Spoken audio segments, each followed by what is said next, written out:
नमस्कार, स्वागत है आप सभी का बीएस टीवी में। आपके साथ मैं हूं संयम जैन। मध्य प्रदेश और छत्तीसगढ़ में मिशन 2023 को लेकर सियासत की नब्ज अब धीरे धीरे तेज होने लगी है। सियासत के इस महासमर की तैयारियों के बीच मतदाता अपने उस सियासी मूड को तैयार कर रहा है जो मिशन 2023 में पार्टियों और उम्मीदवारों का भाग्य तय करेगा। बीएस टीवी मध्य प्रदेश और छत्तीसगढ़ की हर विधानसभा में पहुंचकर हम जहां जनता के मुद्दों को आपके सामने रखेंगे, वहीं अभी तक क्या रहा है वहां का राजनीतिक समीकरण, इसको भी विस्तार से समझाएंगे। आज बात करेंगे बालोदाबाजार विधानसभा सीट की।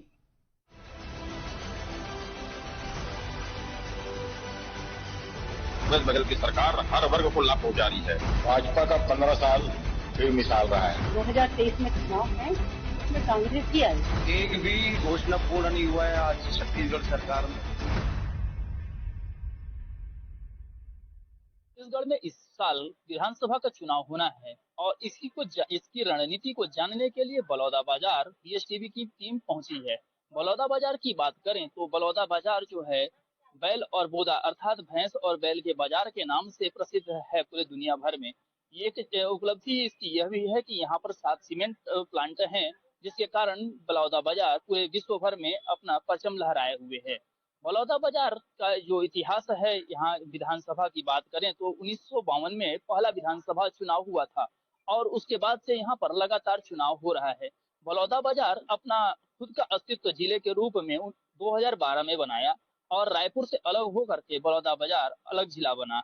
2013 में यहाँ पर जब चुनाव हुआ तो जनक राम वर्मा जो कांग्रेस के प्रत्याशी थे, उन्होंने जीत दर्ज की और उसके बाद जो चुनाव हुआ 2018 में, तो उन्हें जनता कांग्रेस छत्तीसगढ़ के प्रत्याशी रहे प्रमोद शर्मा ने उन्हें हराया और हराने के बाद वे अभी तक उसी पार्टी से विधायक रहे। हाल ही में उन्होंने अपना इस्तीफा बलौदाबाजार के क्षेत्र से चुनाव लड़ने अथवा आगे की रणनीति बनाने के लिए उन्होंने दिया हुआ है। और अगर यहाँ की बात करें विधानसभाओं की तो 7 बार अब तक कांग्रेस के प्रत्याशियों ने और 3 बार भाजपा के प्रत्याशियों ने जीत दर्ज की है। एक बार जनता कांग्रेस की तरफ से प्रमोद शर्मा जीते हैं। आगे की रणनीति हम जानेंगे, उसके लिए आप बने रहिए बीएस टीवी के साथ। बालोदाबाजार विधानसभा का सियासी इतिहास कैसा है? यहाँ का सियासी समीकरण कैसी है? यहाँ की राजनीतिक फिजा। कांग्रेस का गढ़ रही है ये विधानसभा।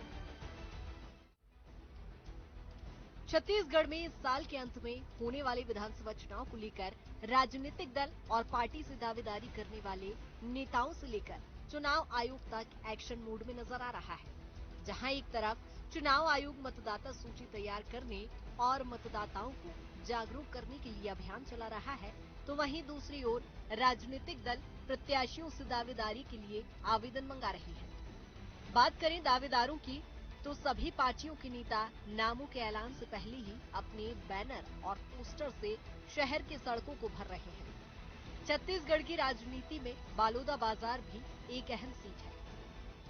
बालोदाबाजार जिला अंग्रेजी हुकूमत से व्यापार का केंद्र रहा है। यहाँ पहले बैल और भैंस का बाजार लाने के कारण इस जगह का नाम बैल बोदा बाजार पड़ा, जो आगे चलकर बालोदा बाजार हो गया। जिले की सबसे बड़ी विधानसभा बालोदाबाजार की एक खासियत यहाँ स्थापित विश्व स्तरीय सीमेंट प्लांट भी है। बालोदाबाजार विधानसभा क्षेत्र में 7 अंतर्राष्ट्रीय स्तर के सीमेंट प्लांट स्थापित है। इसके अलावा ये विधानसभा सबसे ज्यादा चूना पत्थर उत्पादक क्षेत्र भी है। इसके साथ ही ये विधानसभा क्षेत्र कृषि आबादी के लिए भी अपनी पहचान रखता है।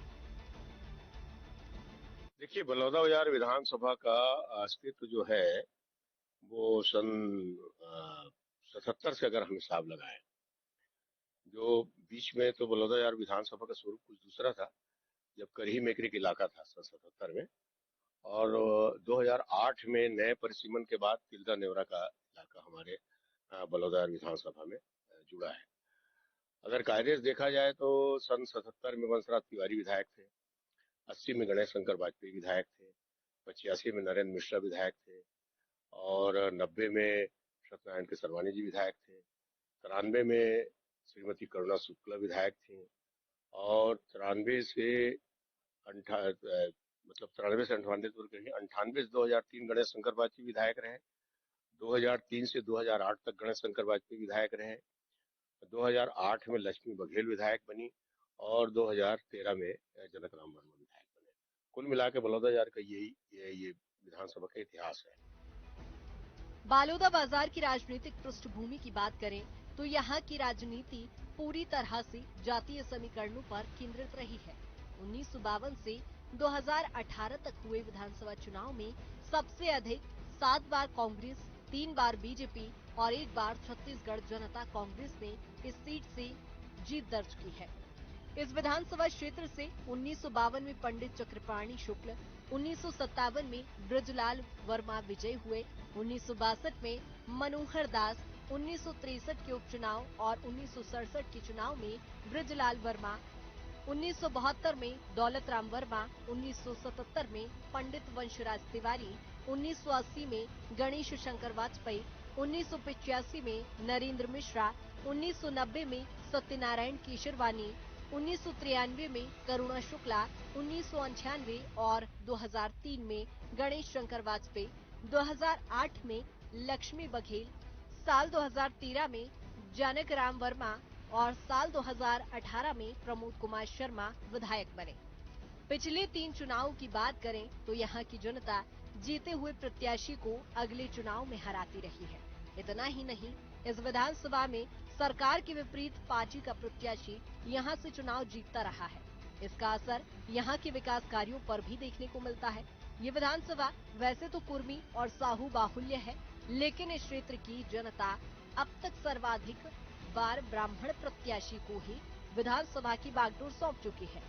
इसकी एक बड़ी वजह एक ही जाति के 2 प्रत्याशियों के मैदान में अलग अलग पार्टी से आमने सामने होना है। आइए बालोदा बाजार विधानसभा के जातीय समीकरणों और वोटर पर नजर डालते हैं।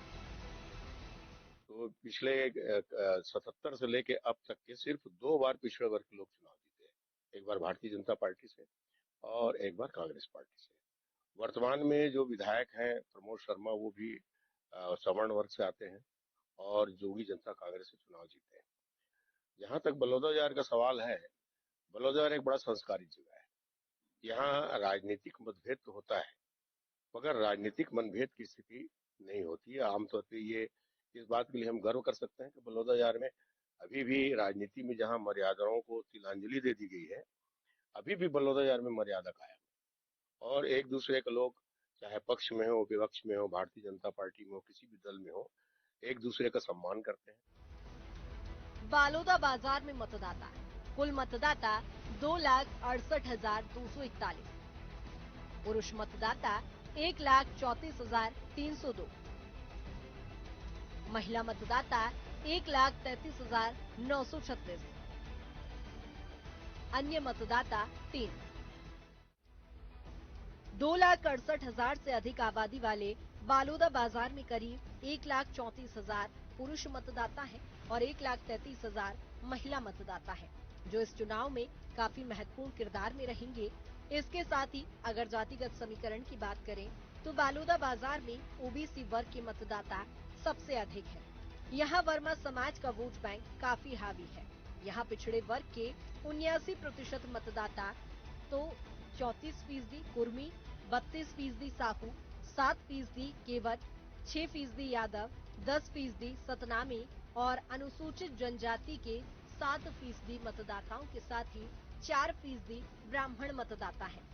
चुनाव में दोनों प्रमुख पार्टी यहां से ब्राह्मण या कुर्मी प्रत्याशी को ही मैदान में उतारती रही है।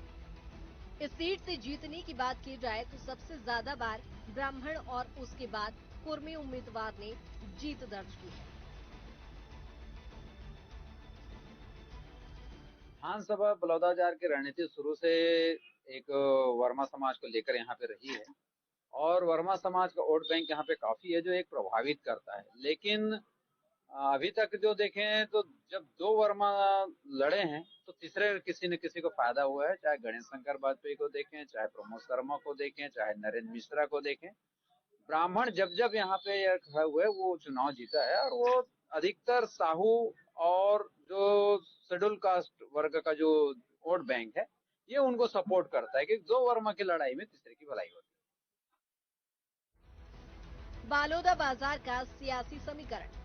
साल 2008 लक्ष्मी बघेल बीजेपी से 56,760 वोटों से जीती। गणेश शंकर वाजपेयी कांग्रेस से 51,600 वोटों से हारे।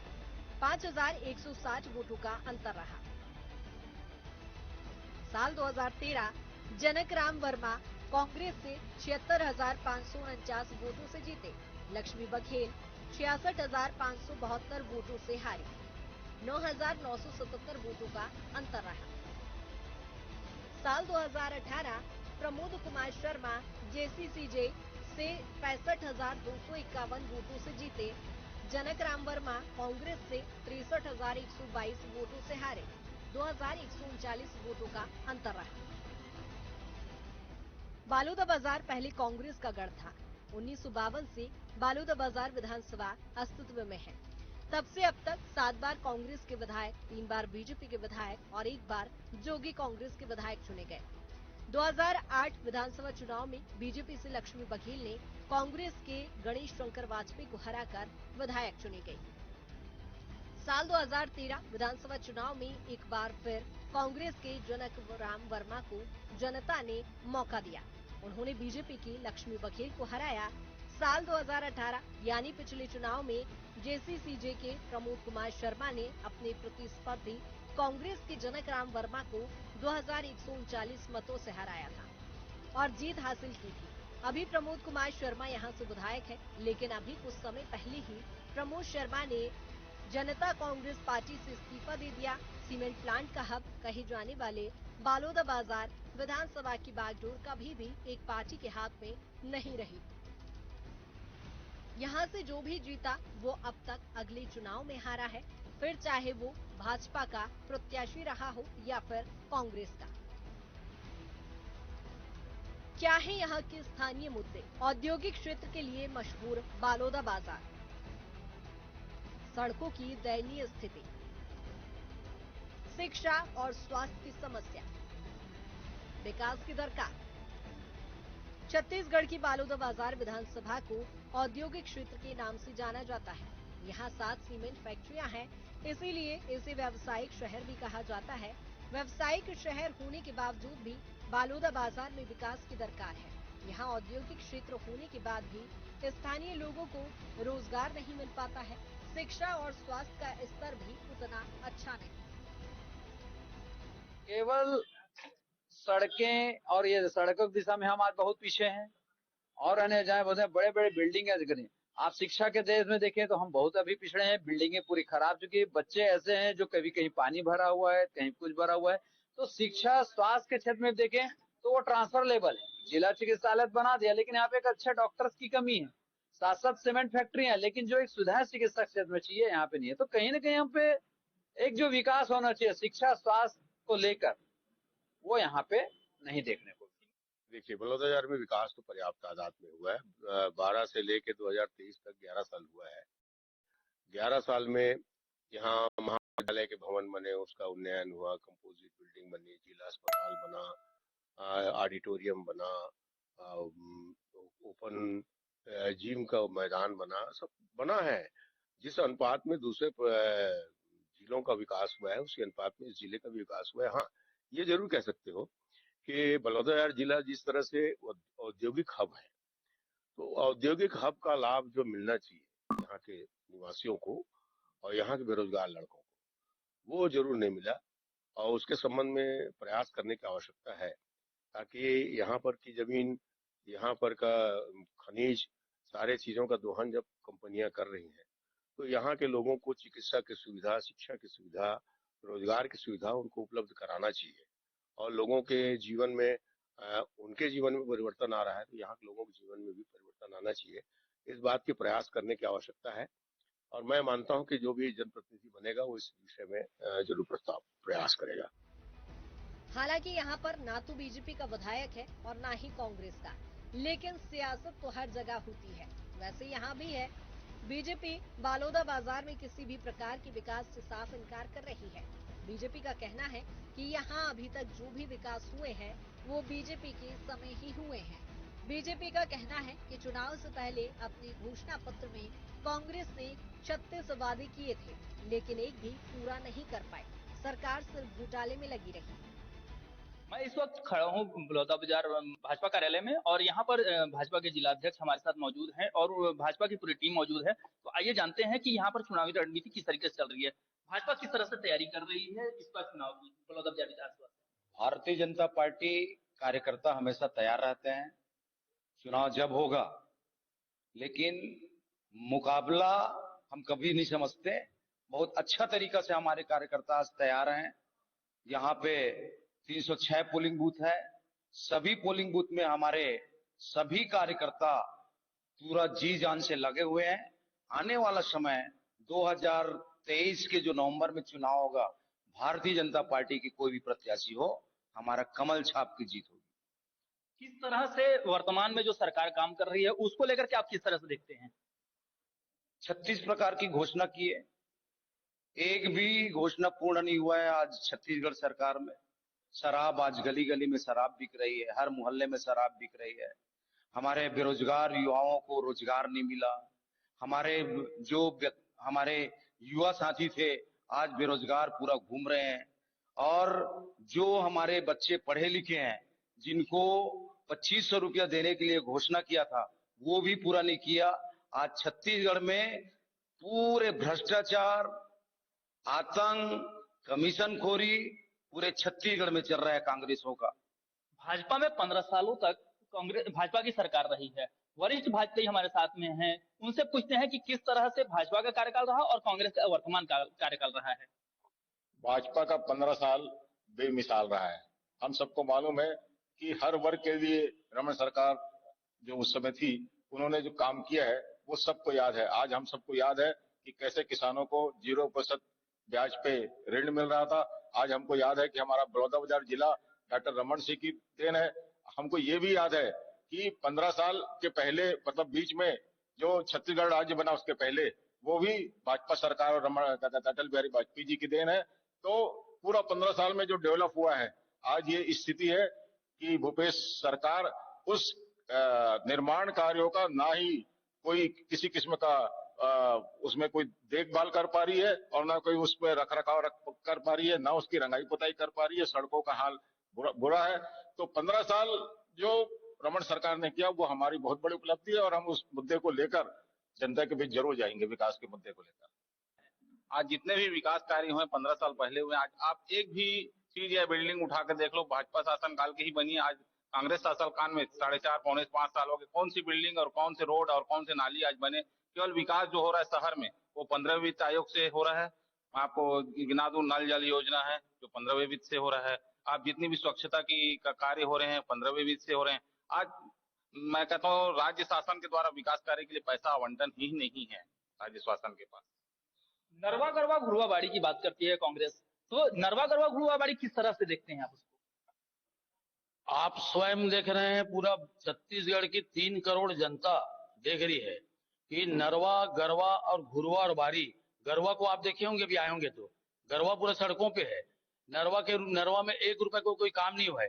केवल लफासी और होल्डिंग में सरकार चल रही है, पेपरबाजी की बात है। बाकी उसके अलावा कोई भी प्रकार के काम गवर्नमेंट के द्वारा, सरकार के द्वारा कुछ हुआ ही नहीं है। नाच गम्मत और बात केवल बातें और केवल लफासी, उसके सिवाय कुछ सरकार गंभीर किसी भी मामले में नहीं है। मैं तो आज आप लोगों के माध्यम से पूरा आरोप लगा रहा हूं कि छत्तीसगढ़ में सरकार नाम की कोई चीज है ही नहीं है। यहाँ रेत माफिया, भू माफिया, शराब माफिया, कोल माफिया और ट्रांसफर माफिया, ये केवल माफिया की सरकार चल रही है। बाकी कोई सरकार नाम की चीज है ही नहीं है। वहीं कांग्रेस का कहना है कि चाहे छत्तीसगढ़ की बात हो या फिर बलौदा बाजार की बात, कांग्रेस की सरकार ने यहाँ विकास के नए आयाम स्थापित किए हैं। लगातार छत्तीसगढ़ में विकास हो रहा है। शासन द्वारा नहीं पैसा दिया जा रहा है, केवल भ्रष्टाचारी शासन है। और यहाँ रेत खनन, अवैध शराब, पूरे जितने भी मतलब रॉयल्टी के पैसे हैं वो अपने जेब में डाल रहे हैं। ना विकास हो रहा है ना कुछ हो रहा है। हम इस वक्त मौजूद हैं कांग्रेस खेमे के बीच में और बात करेंगे बलौदाबाजार विधानसभा के बारे में। हमारे साथ में जीव जंतु बोर्ड के अध्यक्ष हैं और उनसे बात करेंगे कि किस तरह से कांग्रेस बलौदाबाजार विधानसभा को लेकर के तैयारी में है। सर बताएंगे कि बलौदाबाजार विधानसभा की किस तरह से तैयारियां चल रही हैं? बलौदाबाजार विधानसभा में बहुत शानदार तैयारी है। कांग्रेस का कैंडिडेट 100% जीतेगा। इसके 2 कारण है। एक तो सबसे पहली बात, जैसे ही मुख्यमंत्री पद की शपथ ली माननीय मुख्यमंत्री भूपेश बघेल जी ने, और उस समय 3 थे, माननीय टी.एस. सिंहदेव और माननीय ताम्रध्वज साहू, तीनों ने कैबिनेट की बैठक में पहला प्रस्ताव कांग्रेस की घोषणा पत्र के अनुकूल पूरे किसानों के कर्जा माफ और किया और धान खरीदी की घोषणा की। तो कुल मिला के हम संकल्पित है कि जो हम वादा किए हैं किसानों से वो पूरा करें, और 5 साल तक लगातार निरंतर हो रहा है। उसके अलावा बहुत सारी जो चीजें हमारी घोषणाओं में नहीं थी और जो लोक हित में थी, उसको भी माननीय भूपेश बघेल जी ने उसको क्रियान्वित किया। आज चाहे जमीन का मामला देखिए, चाहे आंगनबाड़ी के कार्यकर्ता हो, चाहे शिक्षा कर्मी हो, चाहे स्वास्थ्य कर्मी हो, सबको पर्याप्त सम्मानजनक उनकी मानदेय में वृद्धि हुई है, तनख्वाह में वृद्धि हुई है। साथ ही साथ किसानों को जो छत्तीसगढ़ में पूरे भारत में सबसे अधिक किसानों को धान का पैसा मिल रहा है और उत्तरोत्तर धान का रकबा बढ़ते जा रहा है। लोग खाली पड़े या जमीन को भी किसी तरह ठीक करके खेत होता है, इससे सकल राष्ट्रीय उत्पादन भी बढ़ रहा है। तो मुझे विश्वास है कि कांग्रेस चुनाव जीतने के तत्काल बाद जिस तरह काम कर रही है और संगठन उसके साथ काम कंधे पे कंधा मिला के चल रहा है, उसकी योजनाओं से भूपेश बघेल हमारे सामने एक मजबूत और एक बहुत दमदार चेहरा है। उनकी कांग्रेस की योजना है, कांग्रेस के लोग हैं। हम बलौदाबाजार ही नहीं, भाटापारा भी जीतेंगे और विलायगढ़ भी जीतेंगे। कसडोल तो 100% जीत ही रहे हैं कि कसडोल में कोई इंडस्ट्री नहीं है, पूरी तरह किसान आश्रित वो क्षेत्र है। वहाँ किसानों को जिस प्रकार लाभ मिल रहा है 100% जीतेंगे। बात करेंगे और लोग भी हमारे साथ में है। बात करेंगे बलौदाबाजार विधानसभा से विधायक की, तो पूर्व विधायक हमारे साथ में जुड़े हुए हैं। इनसे बात करेंगे कि वर्तमान जो विधायक है उनके कार्यकाल को वो किस रूप में देखते हैं। अब उनके कार्यकाल को तो आप सभी लोग जानते हैं। उन्होंने पूर्व में 35,000 आवेदन लिए थे नौजवानों से, और उनका एक ही कहना था कि मैं जितने भी उद्योगों में जो नौकरी कर रहे हैं सबको बाहर के हैं, सबको भगाऊंगा और इनको नौकरी में रखूंगा। परंतु आज तक न किसी को भगाया गया, न किसी को नौकरी में रखा गया। यानी कुल मिला के हमारे बेरोजगारों के ऊपर बेरोजगारों के भावनाओं के ऊपर खिलवाड़ किया गया। जहां तक उद्योग नीति की बात है, केंद्र सरकार ने 9 साल में ऐसी नीति बनाई है कि जिससे हम जो चाहते हैं, हम जो मतलब जनप्रतिनिधि जो चाहते हैं कि उनको नौकरी मिले, परंतु आज हर जगह उन्होंने इस टाइप से नीति बना दिया है कि हर जगह ठेकेदारी प्रथा लागू कर दिया।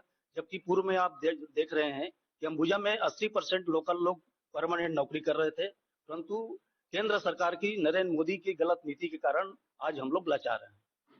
हमारे साथ जिला अध्यक्ष हैं, आइए उनसे बात करते हैं गुटबाजी की, क्योंकि कांग्रेस के ऊपर हमेशा से आरोप लगते रहा है कि गुटबाजी बहुत है कांग्रेस में। आप इसे किस रूप में लेते हैं? देखिए, कांग्रेस में कहीं गुटबाजी नहीं है, सभी अपने अपने लिए दावेदारी कर रहे हैं। सब हमारे कांग्रेस के कार्यकर्ता बहुत उत्साहित हैं। भूपेश बघेल की सरकार के कारण सबको पता कि भूपेश पे भरोसा है और छत्तीसगढ़ में कांग्रेस की सरकार दोबारा बनने वाली है।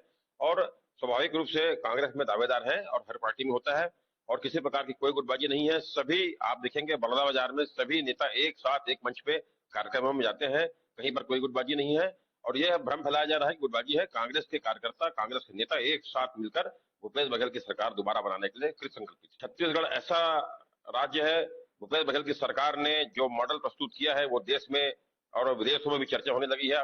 छत्तीसगढ़ ने गोबर खरीदी का काम चालू किया, गौमूत्र खरीदी का काम चालू किया, और जो निर्धन मजदूर हैं, जो भूमिहीन हैं, उनको 7,000 रुपया उनके खातों में पैसा डाला जा रहा है। और यह पैसा सीधे किसानों के, महिलाओं के और युवाओं के खातों में बेरोजगारी भत्ता भी हमने चालू किया है। तो इस तरह तरीके से छत्तीसगढ़ की सरकार, भूपेश बघेल की सरकार हर वर्ग को लाभ पहुंचा रही है। कांग्रेस के प्रदेश महामंत्री शारदा सोनी का कहना है कि बलौदाबाजार में शुरू से कांग्रेस के विधायक रहे हैं। ये क्षेत्र कांग्रेस का गढ़ रहा है। हमेशा यहाँ कांग्रेस ने विकास के काम किए हैं। आने वाले चुनाव में भी यहाँ कांग्रेस के विधायक बनेंगे और प्रदेश में कांग्रेस की सरकार बनेगी। यहाँ पे मैं आई हूँ 81 से, और 81 से मैं देख रही हूँ कि कांग्रेस की सरकार रही है ज्यादातर, और विधायक यहाँ के ना कांग्रेस के 7 बार हुए हैं, और भाजपा को मौका बहुत कम मिला है। तो ये जो क्षेत्र है बलौदाबाजार का, ये कांग्रेस का गढ़ रहा है शुरू से ही, और यहाँ पे कांग्रेस के ही विधायक जीतते आए हैं। अब सवाल ये है कि अभी जो कांग्रेस सरकार ने जो काम किए हैं उनके आधार पर आने वाली जो 2023 में चुनाव है उसमें कांग्रेस ही आएगी। बालोदा बाजार में नेता अपने विधानसभा क्षेत्र में अपनी पकड़ जांचने के लिए सर्वे भी करा रहे हैं। साथ ही पार्टी के बड़े नेताओं के कार्यक्रम में पहले से पहुंचने के साथ ही उनसे लगातार संपर्क में है। बात छत्तीसगढ़ की हो तो यहां 15 साल सत्ता में रही भाजपा को साल 2018 चुनाव में जनता ने नकारते हुए कांग्रेस को मौका दिया। हालांकि कांग्रेस पूरा प्रदेश जीतकर सत्ता में तो आ गई, लेकिन उसके लिए बालोदा बाजार की सीट अजय रही। इस बार के चुनाव में इस सीट को जीतने के लिए दोनों प्रमुख दल ने कमर कसी है। यहां से वर्तमान विधायक प्रमोद कुमार शर्मा फिर से मैदान में उतरेंगे, ऐसा अब तक कहा नहीं जा रहा है, क्योंकि हाल ही में उन्होंने अपनी पार्टी जनता कांग्रेस छत्तीसगढ़ से इस्तीफा दे दिया है। आगामी चुनाव में वो किसी पार्टी से जुड़कर चुनाव लड़ेंगे, अब तक स्थिति स्पष्ट नहीं हो पाई है। बहरहाल अभी उनकी दूसरी पार्टी में शामिल होने और उस पार्टी से टिकट मिलने में वक्त है, क्योंकि दोनों ही पार्टी से इस विधानसभा चुनाव में 10-10 से अधिक दावेदार क्षेत्र में दौरा कर रहे हैं। विधायक किसी भी पार्टी का हो, जब वो विधायक बनता है तो न तो कांग्रेस का रहता है न भाजपा का रहता है, आम जनता का प्रतिनिधि रहता है। इसलिए उस विधायक को मैं कांग्रेस या भाजपा का न सोच करके आम जनता का प्रतिनिधि होते के नाते विकास करना चाहिए और संपूर्ण विकास के काम करना चाहिए। एक दो वादों को छोड़ के लगभग सारे वादे कांग्रेस पार्टी की सरकार ने पूरा किया है। देखिए, वर्तमान विधायक जो है उसके कार्यकाल को अब उसका मूल्यांकन तो जनता ही करेगी। मेरे हिसाब से अब चूंकि मैं तो विपक्ष का अभ्यर्थी हूँ, तो वो चूंकि विपक्ष में थे तो बहुत ज्यादा सफल हुए हैं क्षेत्र के विकास में या अपनी जिम्मेदारियों को निभाने में, ऐसा मुझको लगा। बालोदा बाजार वैसे तो छत्तीसगढ़ की औद्योगिक नगरी के रूप में अपनी पहचान बना रही है, लेकिन अभी यहाँ न कांग्रेस का विधायक है न ही बीजेपी का। इसीलिए दोनों प्रमुख पार्टियां यहाँ अपनी एड़ी चोटी का जोर लगा रही हैं। हालांकि हमेशा से ये कांग्रेस का गढ़ मानी जाती रही है, लेकिन इस बार ऊंट किस करवट बैठेगा ये तो आने वाला वक्त ही बताएगा।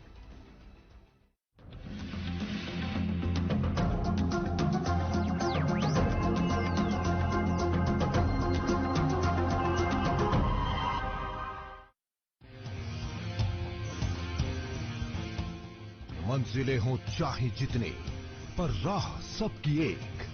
Doctor CV Raman university, Kargi road, Kota, Bilaspur.